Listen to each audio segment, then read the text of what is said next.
বাংলাদেশের রাজনীতির অন্যতম গুরুত্বপূর্ণ নাম শেখ হাসিনা। আজ জানাচ্ছি তার জীবন ও রাজনৈতিক যাত্রার সংক্ষিপ্ত পরিচয়। শেখ হাসিনার জন্ম 1447 সালের 28 সেপ্টেম্বর গোপালগঞ্জের টুঙ্গিপাড়ায়।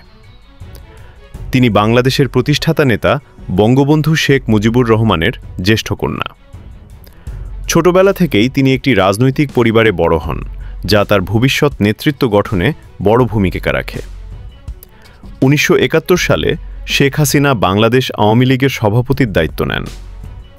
দীর্ঘ নির্বাসিত জীবনের পর দেশে ফিরে দলকে পুনর্গঠনে গুরুত্বপূর্ণ ভূমিকা রাখেন এবং ধীরে ধীরে সক্রিয় রাজনীতিতে নেতৃত্ব দেওয়া শুরু করেন। 1999 সালে তিনি প্রথমবার বাংলাদেশের প্রধানমন্ত্রী হন। এরপর 2009 সাল থেকে টানা একাধিক মেয়াদে দেশ পরিচালনা করেন। তার সময়ে অবকাঠামো উন্নয়ন, বিদ্যুৎ উৎপাদন বৃদ্ধি, শিক্ষা স্বাস্থ্য খাতে ডিজিটালাইজেশন সহ নানা বড় প্রকল্প বাস্তবায়িত হয়, যা দেশের উন্নয়নে গুরুত্বপূর্ণ ভূমিকা রাখে।